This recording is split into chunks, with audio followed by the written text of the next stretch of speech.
పరిశుద్ధుడగు ప్రభు పేరిట ఈ 8వ దిన ధర్మశాస్త్ర ఉపదేశ కూటములలో ఏకీభవించిన మనకు కృపోన్నతుడైన దేవదేవుని ఆశీర్వాదము తోడయుండును గాక. ఆమేన్. దేవుని వాక్యము చదువుకుందాము. పరిశుద్ధ గ్రంథములో నుండి నిర్గమాకాండము 8వ అధ్యాయము ప్రారంభమును చదువుకున్నట్లయితే, యెహోవా ఏటిని కొట్టి 7 దినములైన తరువాత యెహోవా మోషేతో ఇట్లనెను, నీవు ఫరో యొద్దకు వెళ్ళి అతనితో నన్ను సేవించుటకు నా జనులను పోనివ్వు.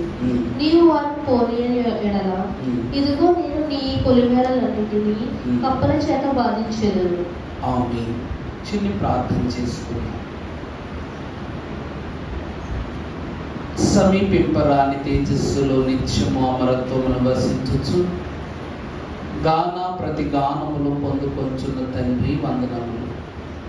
స్థల జ్ఞాని అయ్యున్న మీరు మా జ్ఞానమునకు ఏమాత్రం అందరు అయినను మిమ్మల్ని అర్థము చేసుకోగల అనేక పద్ధతులను మాకు నేర్పించిన తండ్రి, ఈ దినమున పాటల పద్ధతి ద్వారా, స్తుతుల పద్ధతి ద్వారా, వాక్య పఠన పద్ధతి ద్వారా నిన్ను స్తుతించిన మేము ఈ సమయమున వర్తమాన పద్ధతిలోనికి చేరి వచ్చి ఉండగా నీ మర్మ గర్భితమైన వాక్కులను నీ దాసుడను బలహీనుడను అయోగ్యుడను అల్పుడనైన నా నోట పరికింపచేసి నీ బిడలైన వారి ఆత్మలను పరిశుద్ధాత్మ అనుభవము చేత సినాయి మహిమ చేత దృఢపరచి బలపరచి దీవించుమని మా మంచి బోధకుడై ఉన్న యేసు నామాన్ని వేడుకొంచున్నాం తండ్రి.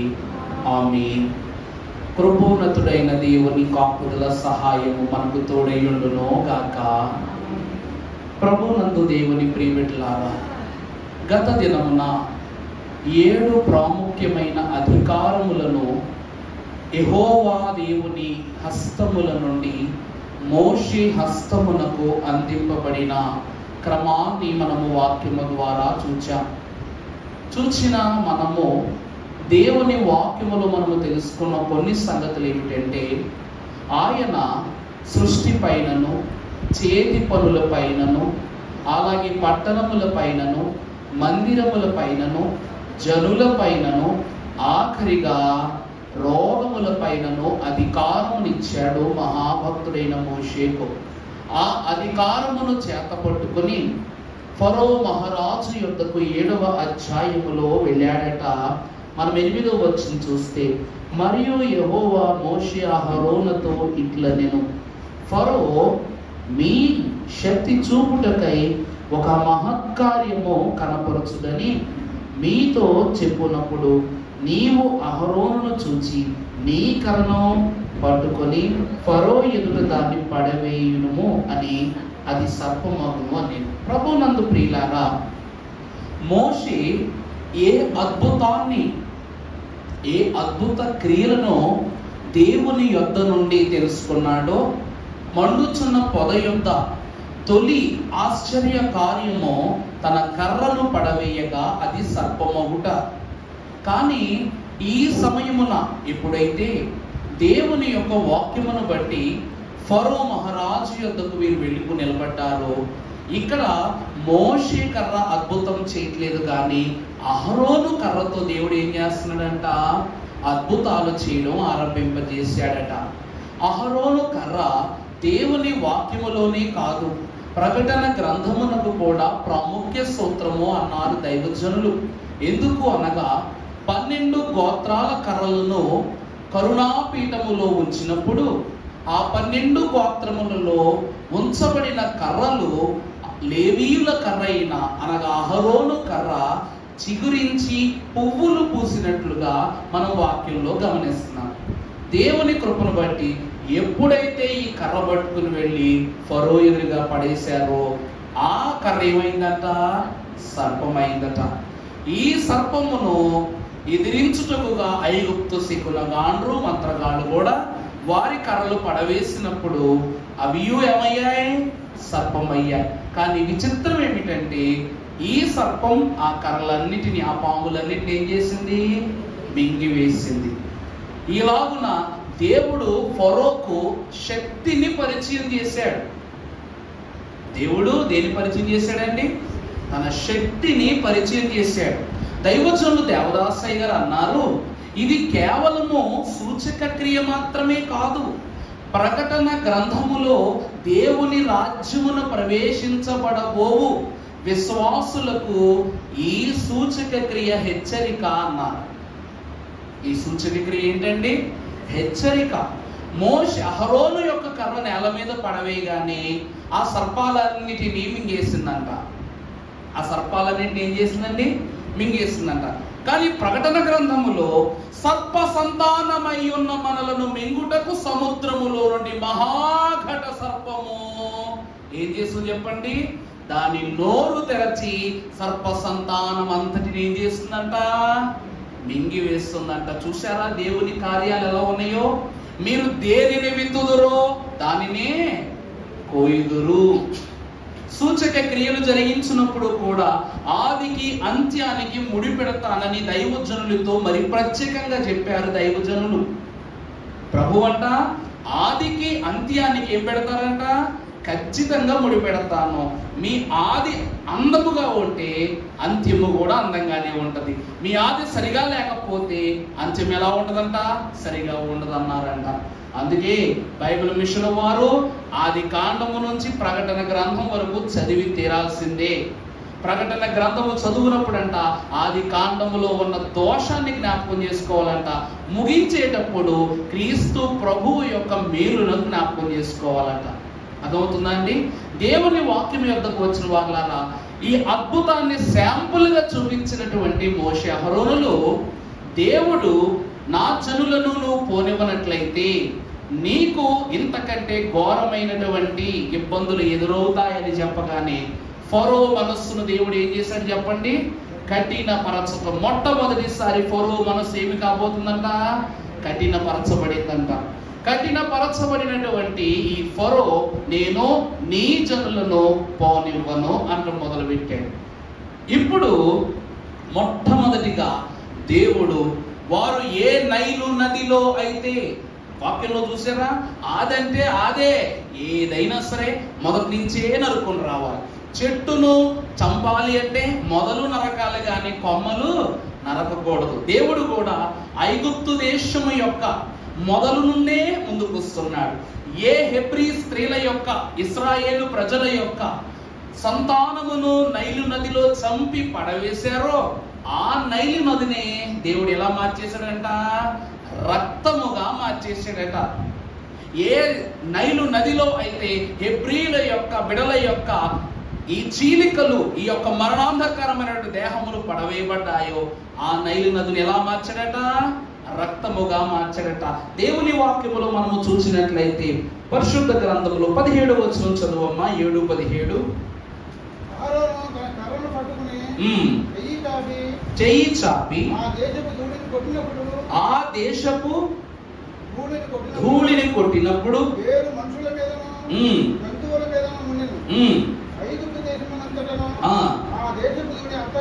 అంతయు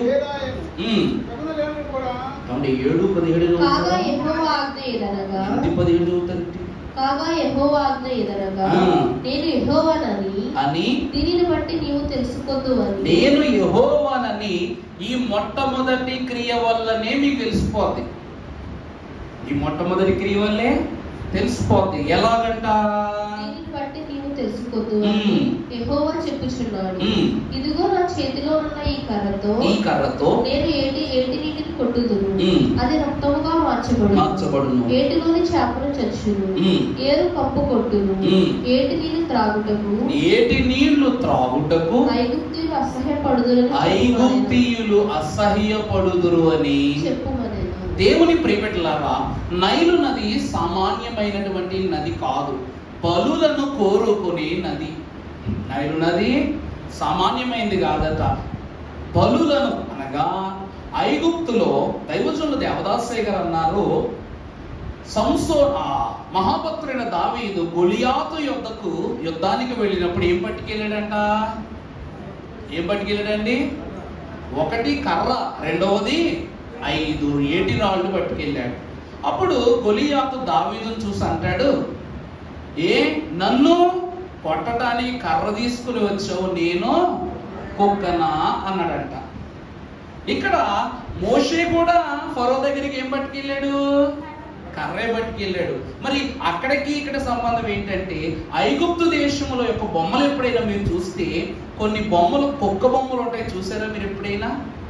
ఖచ్చితంగా రేపు మీకు ఆ బొమ్మలు వేసి చూపిస్తాను మీకు అర్థమయ్యేలాగా. ఆ యొక్క శిలాలు, ఆ యొక్క ఆర్కిటెక్చర్ ఎట్లా ఉంటుందంటే, కొన్ని కుక్క బొమ్మలు ఉంటాయి, వాటికి రకరకాల కిరీటాలు అలంకరణలు చేసి దైవాలుగా భావించే వాళ్ళు ఏం చేస్తారు చెప్పండి? పూజలు జరిగిస్తూ ఉంటారు. అందువలన ఇప్పుడు ఆ దేవత అనగా లోకానుసారమైన ఐగుప్తు దేశపు విగ్రహాలను వీరు ఎక్కడ శుభ్రపరుస్తారు అంటే నైలు నదిలో శుభ్రం చేస్తారు.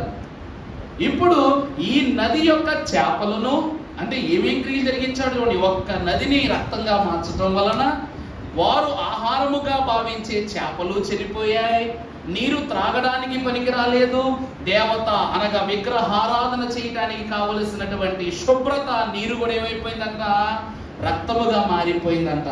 దేవుని యందు ప్రియబిడ్డలారా, ఈ కర్ర ద్వారా దేవుడు వారి యొక్క ఆరాధనను అంటే ఇశ్రాయేలు ప్రజల దేవుడు ఇందాక ఏమన్నాడు? యెహోవా ఎవడు అన్నాడు చూసారా? గత అధ్యాయం 6వ అధ్యాయంలో ఏమన్నాడు? యెహోవా ఎవడు? ప్రారంభానికి వెళ్ళండి, మీకే అర్థమవుతుంది. 5వ అధ్యాయం చూడము, 5వ అధ్యాయము 2. ఫరో నేను అతని మాట విని ఇశ్రాయేలును పోనించుటకు యెహోవా నేను యెహోవాను ఎరుగను, ఎందుకంటే ఆయనను దేవునిగా భావించలేదు, మాకంటూ వేరే దేవతలు దేవుళ్ళు ఉన్నారని ఫరో ఏ గర్వముతో విర్రవీగిపోయాడో ఇప్పుడు ఆ దేవతా విగ్రహాలకు ఏమి లేకుండా చేశాడంటే దేవుడు ఆరాధనలు జరగకుండా చేశాడు. ఇప్పుడు మీ దేవుడు మిమ్మల్ని కాపాడమని దేవుడు సవాలు విసిరాడంట. ఇప్పుడు త్రాగే నీరు పోయింది, కాపాడే దేవుళ్ళు పోయారు, ఆహారము కూడా ఏమైపోయింది? పాడైపోయిందంట.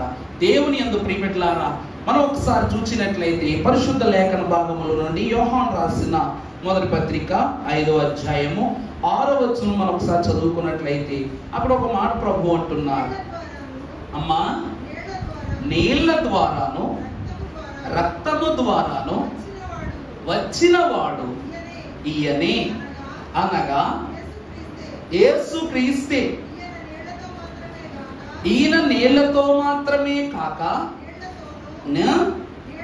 నీళ్లతోనూ రక్తముతోనూ ఈయన ఎలా వచ్చారటండి? అయితే ఆయన ఎలా వచ్చారని చెప్పండి? నీళ్లతోనూ రక్తముతోనూ ఆయన వచ్చినట్లుగా దేవుని వాక్యం సెలవిస్తుంది. ప్రభునందు దేవుని ప్రియబిడ్డలారా, వాక్యం చాలా ప్రత్యేకం. నీళ్ల ద్వారా రక్తము ద్వారాను వచ్చిన చెప్పండి వాడు ఈయనే. చాలు. ఇప్పుడు లోకములో ఎవరు ఐక్యమైపోయారు అనగా, లోకము నీళ్ల వంటిది. లోకం ఎలాంటిదండి? నీళ్ల వంటిది. నీళ్ల వంటి ఈ లోకములోనికి ప్రభు ఎలా మారి వచ్చారట? రక్తముగా ఐక్యమయ్యారట. అప్పుడు ఆ నదంతయు ఎట్లా మారిపోయింది? ఎలా మారిపోయింది? రక్తముగా మారిపోయింది. కానాను వివాహం ప్రారంభంలో చూస్తే నీటిని ద్రాక్షరసముగా మార్చారు ప్రభు. నీటిని ద్రాక్షరసముగా మార్చినది యేసు ప్రభువే, నీటిని రక్తముగా మార్చినది కూడా యేసు ప్రభువే. దైవజనులు అన్నారు, స్వచ్ఛమైన ఇశ్రాయేలు ప్రజల యొక్క స్వాస్థ్యానికి ఈ నైలు నది సాదృశ్యంగా కనబడిందంట. అలాంటి ఆ దేశములో ఎప్పుడు ఐగుప్తీయుల యొక్క శ్రమలు ఆరంభమయ్యాయో అప్పటి నుండి దేవుడు ఏమవుతున్నాడంట? వారి పట్ల మిక్కిలి వేదన పొందుతున్నాడంట. ఆ వేదనకు సాక్ష్యముగానే ఆ నీటిని దేవుడు ఎలా మార్చాడు చెప్పండి? రక్తముగా మార్చివేశాడట. ఎందుకంటే నీళ్లు ఆయనే, రక్తము ఆయన. ఈ రెండు కూడా ఎవరట? యేసుక్రీస్తే. అందుకే ప్రభు అంటారు, నేను ధర్మశాస్త్రమును కొట్టివేయుటకు కాదు, దేనికి వచ్చా? నెరవేర్చడానికి వచ్చాను. కొంచెం ముందుకు మనం వెళితే కీర్తన గ్రంథం 78వ అధ్యాయము 44వ వచనం చదువుకుంటే కీర్తనాకారుడు సెలవిస్తున్నాడు. ఐగుప్తులు త్రాగలేకుండా నైలు నది కాలువలను వారి ప్రవాహ జలములను ఆయన రక్తముగా మార్చారు. ఆయన ఎట్లా మార్చారంట? అలాగే 105వ అధ్యాయం 29వ వచనం కూడా చదవమ్మా. 105:29 వచనం. ఆయన వారి జలములను రక్తముగా మార్చిన తరువాత వారి చేపలను చంపెను. చాలు. అక్కడ బాగా చూడండి, వాక్యం ఏమంటుందంటే అక్కడ వారి జలములను ఆయన రక్తముగా మార్చెను, వారి చేపలను. దేవుని వాక్యాన్ని బట్టి చూస్తే పేతురు మహాభక్తుడు వల వేసాడట ఒకానొక దినాన, కానీ చేప ఒకటి పడటం లేదు. ఒక చేప కూడా పడటంలా. పగటి నిండు ప్రయత్నం చేస్తున్నాడంట, ఒక్క చేప కూడా పడకపోయేసరికి వెంటనే ఈ యొక్క పేతురు గారికి విసుగు పుట్టిందంట. ఒడ్డుకు తిరిగి వచ్చి ఎలాగైనా సరే ఈరోజు నేను చేపలు పట్టుకెళ్ళి నిర్ణయం తీసుకుంటుంటే ప్రభు అప్పుడు వచ్చారంట అక్కడికి. వచ్చి పేతురు ఈరోజు ఒక్క చేప అయినా పట్టుకోలేదే అని అడిగారు. చేపలు పడలేదని ప్రభువు చెప్పాడు. అప్పుడు నువ్వు దోనెత్తి అని చెప్పి పడవ మీద కొంచెం ముందుకు వెళ్ళి నువ్వు ఈ దిక్కుగా వలవేయి అని చెప్పగానే ప్రభువును సందేహించకుండా వల వేశాడట. వల వేసినప్పుడు ఎన్ని చేపలు పడ్డాయి చెప్పండి? 153 గొప్ప చేపలు. ఏ చేపలండి?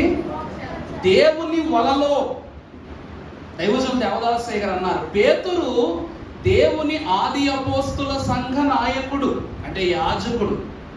అతడు వాక్యము అనే వలను లోకమనే సముద్రము మీద వేస్తే ఆ సముద్రములో 153 సంఘము అనే మంచి చేపలు ఏమడ్డాయట?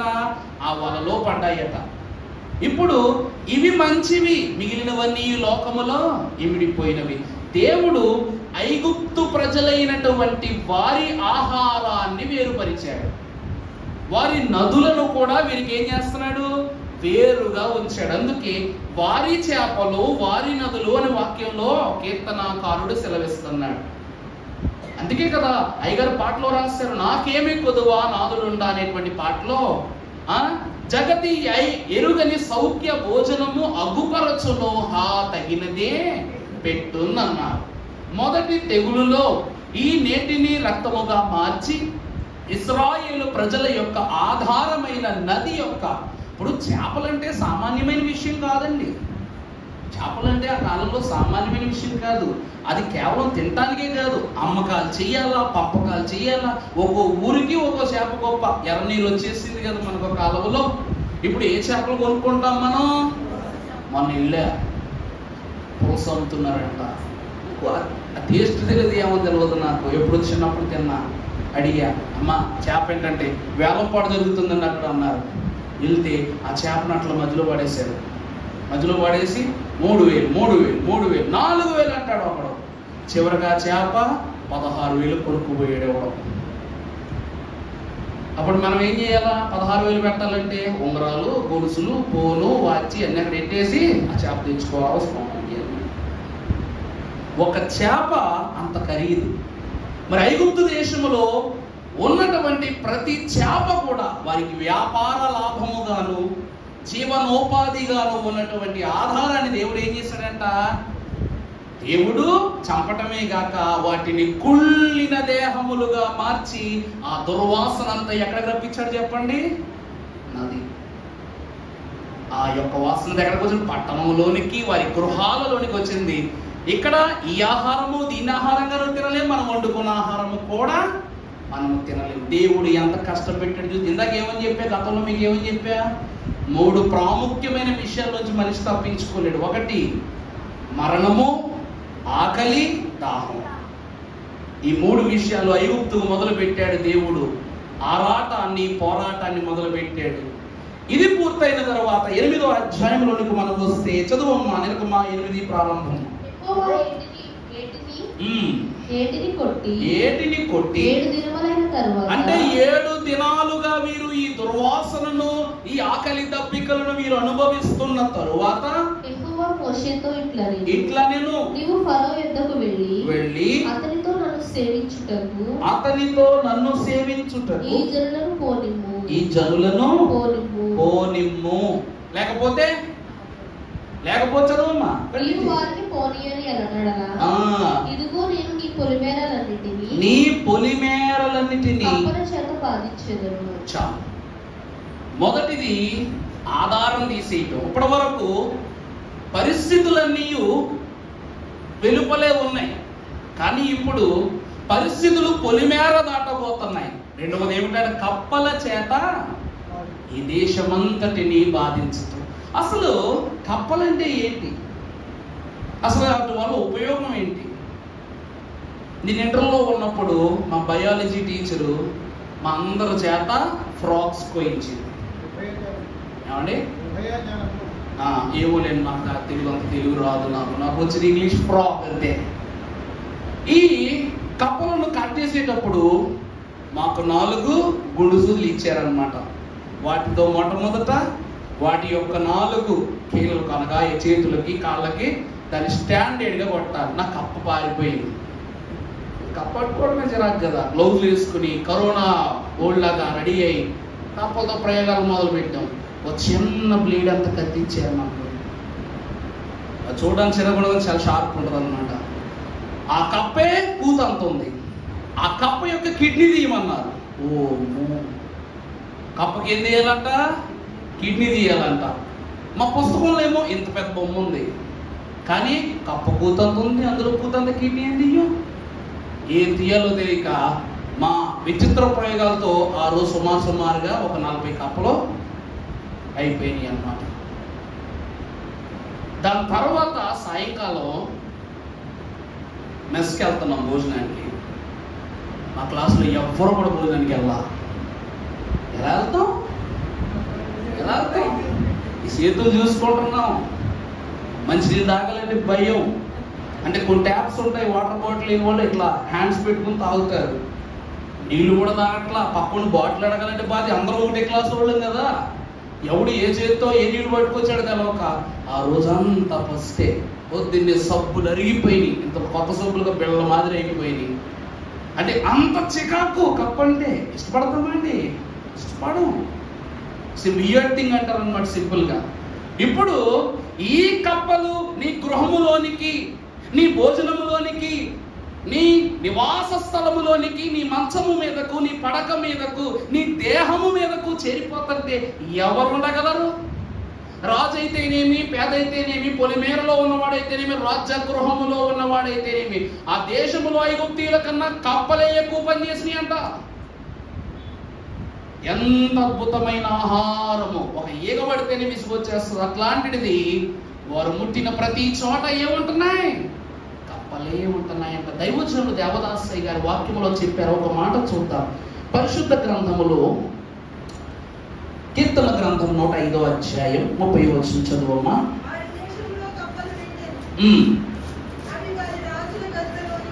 అవి వారి రాజుల గదులలోనికి వచ్చెను.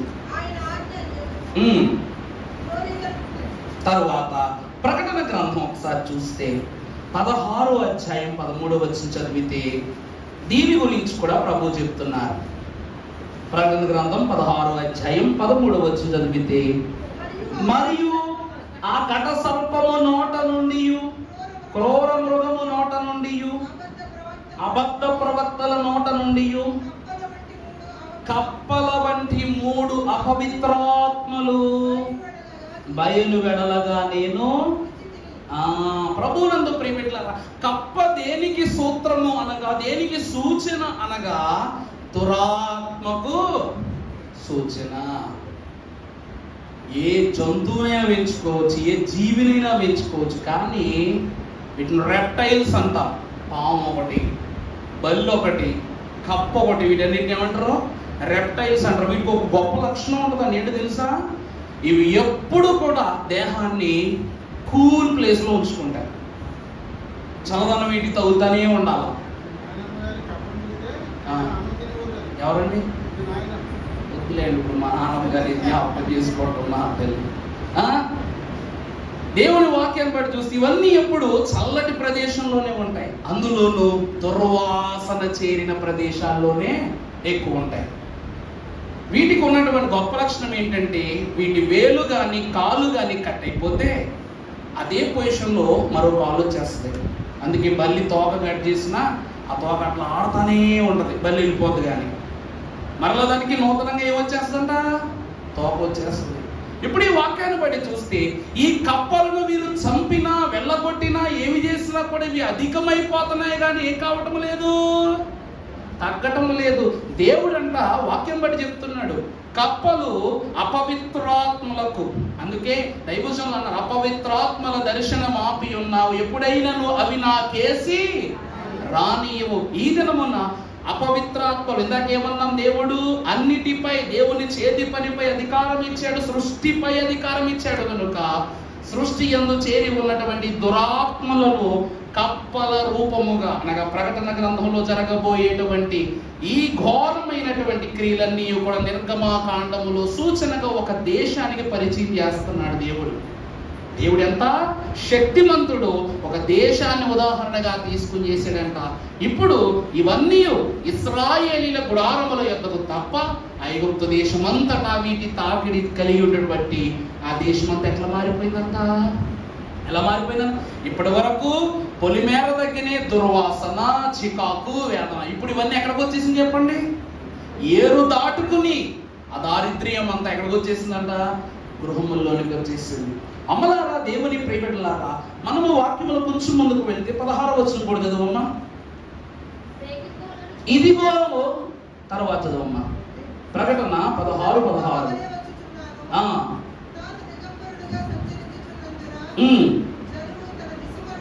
జనములు తమ దిశములను చూతురేమోనని మెలకువగా నుండి తమ వస్త్రములను కాపాడుకొనువాడు ప్రభువునందు. దేవుని ప్రియబిడ్డలారా, ఈ కప్పల యొక్క తాకుడు మనకి ఎప్పుడు ఉంటదంటే హర్మగెద్దోను యుద్ధములో ఉంటదట.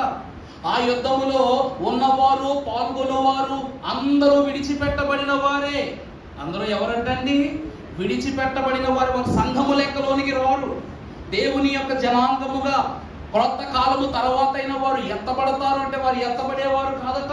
వీరందరూ ఎవరు అనగా దేవుని చేత వెలివేయబడిన వారు, దేవుని చేత స్వీకరింపబడుట అర్హతను కోల్పోయినటువంటి వారు. వారిపైన కప్పలంటే సామాన్యమైన ఒక దండుగా దాడి చేస్తాయి. కప్పలైనటువంటివి ఎలా ఉంటాయి చెప్పండి, ఒక పట్టానికి ఉండు.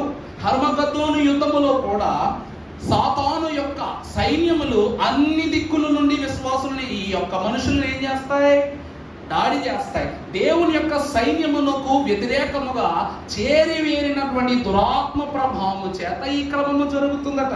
మనము నిర్గమాకాండం 8వ అధ్యాయములోనికి వెళితే మనము తర్వాత కంటిన్యూ చేయం. 5వ వచనం చదువు.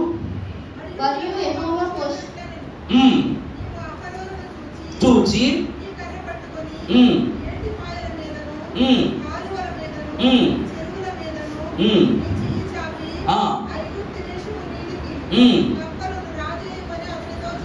ఈ పని చేసింది కూడా ఎవరు అంటే అహరోనే. అద్భుతాలు చేసింది ఏ కర్రంట, అహరోను కర్రే. తెగుళ్ళు రప్పిస్తున్నది ఎవరి కర్రంట, అద్భుతాలు ఇశ్రాయేలీలకు చేస్తూ ఉంది. తెగుళ్ళు మాత్రం ఎవరికి రప్పిస్తున్నాడంట దేవుడు, ఎవరికి రప్పిస్తున్నాడు చెప్పండి, ఐగుప్తీయులకు. కొంచెం ముందుకు వెళదాం అమ్మా, ఆ పైకి రా తల్లి. 9వ వచనం చదువు. అందుకు మోషే, నన్ను గెలిచినట్టుగా నీవు అతిశయింపవచ్చును, ఏటిలోనే ఉండునట్లు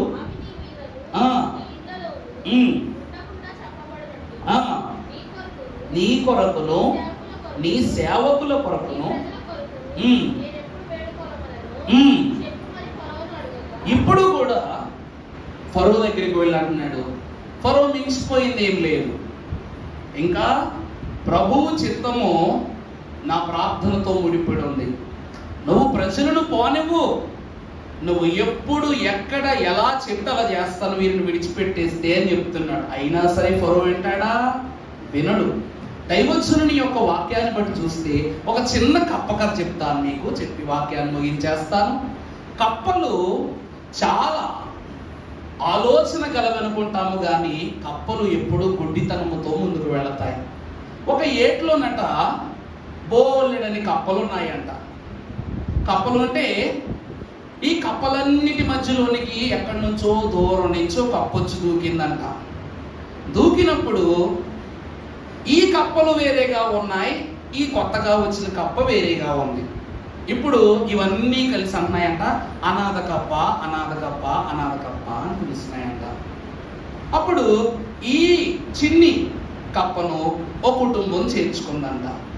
చేర్చుకుంటే అప్పుడు ఈ కప్ప కథలు చెప్పటం మొదలు పెట్టిందంట. ఎందుకంటే ఇది బయటికి వచ్చింది కదా, నేను బయట అవి చూశాను, ఇవి చూశాను, ఇంత పెద్ద పెద్ద చెరువులు చూశాను అని చెప్పేసి చెప్పుకుంటూ వచ్చిందంట. ఇవన్నీ ఆశ్చర్యంగా వింటూ అంటున్నాయంట, నువ్వు నిజంగానే ఇవన్నీ చూసేవాళ్ళు అడుగుతూ ఆ కథలు వింటంటే ఒక రోజట ఈ బావి కన్నా బయట చాలా పెద్ద ప్రపంచం ఉంది అని చెప్పిందంట. కప్పకు తనుండే బావే ప్రపంచం. అప్పుడు ఒక రోజట ఈ కప్పలన్నీ కూడా ఎవరు పని వాళ్ళు చేసుకుంటూ ఉంటే అప్పుడు ఒకడు వచ్చాడంట, ఆ బావి దగ్గర నిలబడ్డాడంట. ఈ బావి ఎంతో కాలం నుండి ఎలా ఉంది, పాడుపడిపోయింది, కప్పలు చేరిపోయి పాడుపడిపోయింది. అందుకు ఈ బావిని పూర్తి చేద్దామని చెప్పేసి ఫోన్లో మాట్లాడుతున్నాడంట. అక్కడికి వచ్చి ఒకడు మాట్లాడుతుంటే అప్పుడు అన్నారంట, రే మనము ఈ బావిని రేపటికి ఎలాగైనా పూర్తి చేయాలరా అని మాట్లాడాడంట. ఇవి కప్పలన్నీ వినేసి అంటున్నాయంట, ఇవన్నీ వినేసి ఏమంటున్నాయంట, రేపు ఈ బావంతా పూర్తి చేస్తారంట, మనం అందరం ఇక్కడే చచ్చిపోతామేమో, అందరూ ఎవరి లగేజీలు సర్దుకుండ్రా, మనం ఎక్కడికి వెళ్ళిపోదాం, ఈ కొత్తగా వచ్చిన కప్ప బయట ఏదో ప్రపంచం ఉందని చెప్తుంది కదా, అక్కడికి వెళ్ళిపోదాము అని చెప్పినాయంట. అంటే అన్ని లగేజీలు ప్యాక్ చేసేసుకున్నాయంట. ఒక్కో కప్ప ఎక్కడం ప్రారంభించాయి, బావిని ఎక్కడం ప్రారంభించాయి. ఆ కాసేపటి తర్వాత వీడు వచ్చేసి ఫోన్ పట్టుకుని మళ్ళా మాట్లాడుతున్నాడంట, అయ్యో ఏంట్రా ఈ రోజు రావట్లేదా, ఏంటి ఇప్పుడప్పుడే రావా అని చెప్పేసి ఫోన్ మాట్లాడుతుంటే ఈ కప్పలన్నీ విని వెంటనే అమ్మయ్య ఇప్పట్లో వీడు ఈ బావిని పూడ్చడు కాబట్టి సంతోషం అనుకుని అన్ని కప్పలు వెనక దూకేసినాయి అంట. అన్ని కప్పలు ఏం చేసినాయండి, సగం దూరం ఎక్కేసిన కప్పలని ఎక్కడ దూరేసినాయి, వెనక దూకేసినాయి అన్నమాట. దూకేస్తే ఒక కప్ప మాత్రం మెల్లగా ఎక్కేస్తుందంట పైకి. ఒక కప్ప ఏం చేస్తుందండి, వీళ్ళు ఏం పట్టించుకోండి ఎక్కేస్తుందంట. కింద నుంచి అన్ని కప్పలు పిలుస్తున్నాయంట, కింద నుంచి అన్ని కప్పలు పిలుస్తున్నాయంట. పిలుస్తూ ఇప్పుడు కాదంట్రా అని పిలుస్తుంటే ఇదేమో వినపట్ల, ఎందుకంటే ఇది చెవిటి కప్ప కాబట్టి. ఇది మెల్లగా ఎక్కుతూ పైకి దాకా వెళ్ళిపోయింది. కాసేపటికి పెద్ద ప్రొక్లైనర్లో నుండి మట్టి తీసుకొచ్చి ఏం చేశారంట, అందులో పోసేశారు. దేవుని వాక్యం ఏం చెప్తుందంటే మనుషులందరూ కూడా కప్పల వంటి వారే, మనుషులందరూ కూడా కప్పల వంటి వారే. ఎందుకో చెప్పనండి, లోకములో పాపం ఉన్నదని తెలిసినా దాన్ని అనుసరిస్తే మనము మరణిస్తామని తెలిసినా దాన్ని విడిచిపెట్టాం, అందుకే మనము కప్పలం. లేదు ఈ లోకమే నాకున్న గొప్ప ప్రపంచం, పరలోకం అనే గొప్ప ప్రపంచం నేను ఇంకా చూడలేదు కనుక దీన్ని నన్ను నమ్మనని యేసు ప్రభు వారు మన మధ్యకు వచ్చి చెప్పినా కూడా వినలేనంత ఆలోచన లేని వారము, అందుకే మనం కప్పలం. రాకడలో ఎత్తబడదామన్న ఆలోచనతో రాబోయే కీడును బట్టి సిద్ధపడి ఎక్కుతూ ఆ కీడు ఇప్పుడప్పుడే రాదని తెలిసి వెనక్కి మరలా పాపములోనికి దూకేసేంత అమాయకపు కప్పలు. కానీ విశ్వాసి దేవుని మాటలు విన్న తర్వాత చెవులు మూసేసుకోవాలంట. విశ్వాసి దేవుని మాటలు విన్న తర్వాత ఏం చేశారంటండి, ఈ వాక్యం బయటకు వెళ్ళకుండా ఆ చెవులను ఏం చేసుకోవాలి, దృఢంగా మూసుకోవాలట. ఎవరైతే రాకడ వరకు కూడా నిరీక్షణ కలిగి పైదాకా వెళ్ళిపోతారో వాళ్ళే దేవుని యొక్క హద్దు లేని దేశాన్ని చూస్తారు. లేదు అని మరలా పాపములు పడిన వారు ఏమైపోతారంట, నాశనములోనికి తోయబడతారు. ఈ కప్పల ద్వారా ఐగుప్తు దేశము ఎంత నష్టపోయిందంటే, కప్పలు ఎక్కడ ఉంటే అక్కడ చికాకే, కప్పలు ఎక్కడ ఉంటే అక్కడ చికాకే. ఆ దేశం యొక్క వైభవం అంతటినీ కూడా ఈ కప్పలు ఎలా మార్చేసి చెప్పండి, ఎలా మార్చేసి అంట, చిగుప్స పుట్టించేంత అసహ్య భావముగా దేశం అంతటినీ మార్చేసింది. రాజు నుండి ఆఖరి వ్యక్తి వరకు కూడా అందరూ దుర్వాసన పరులైపోయారు. వారి యొక్కకు తోటి మనిషిని త్రాకాలంటే చికాకు, తోటి మనిషితో మాట్లాడాలని చిరాకు. కప్పో బల్లో మీద పడింది అనుకోండి, వాష్ చేసుకోబోతే ఏమవుతుంది, మనకి చికాకు వచ్చేస్తుంది. కానీ వాటరే లేవు అనుకోండి, అదంత దౌర్భాగ్యం. ఇప్పుడు దేవుడు అసహ్యము, ఏ ఇశ్రాయేలు ప్రజలను హీనులనుగా దేవుడి దృష్టిలో చూశాడు ఈ ఫరో, ఆ దృష్టికి ఐగుప్తు దేశం అంతటిని తీసుకొచ్చేసాడు. అందుకే లోకము హేళన చెయ్యక, లోకముతో నీ సంఘము ఏకమాయను ఏమి చేతును. ఒకవేళ చేరిపోతే లోకం ఏం చేస్తుందంట, మనల్ని హేళన చేస్తుందంట. ఈరోజు దేవుని ప్రజలను హేళన చేశాడు కనుక ఈరోజు సర్వలోకము దృష్టిలో ఐగుప్తు దేశాన్ని దేవుడు ఎలా మార్చేశాడు, హేళనగా మార్చేశాడు. ఇది కేవలం తెగులు మాత్రమే కాదు, ప్రకటన గ్రంథములో ఒక దేశానికి వచ్చినటువంటి ఈ తెగులు రాబోయే దినములలో సర్వ దేశములకును రాబోతూ ఉన్నది. అందుకే దేవుని ప్రియబిడ్డలారా, కప్పలు దేవుని యొక్క రాజ్యమునకు దురాత్మ ప్రభావమును చూపించే క్రియలై ఉన్నవి కనుక దురాత్మలపై అధికారము కూడా ఎవరికి ఉంది? మోషేకు ఉంది, దేవునికి ఉంది. అందుకే సేనా దయ్యాలు అంటాయి, ప్రభువా నీవిక్కడ ఉన్నావని మేము ఎరుగము, నీవు మమ్మల్ని విడిచిపెడితే మేము ఇక్కడ నుండి వెళ్ళిపోతాం, పారిపోతామని చెప్పేసి అన్న అధికారాన్ని మోషేకి ఇచ్చాడంట దేవుడు. కప్పల మీద అధికారం చెప్పాను కదా, నిన్నటి దినము చదువుకున్నారు మీరు.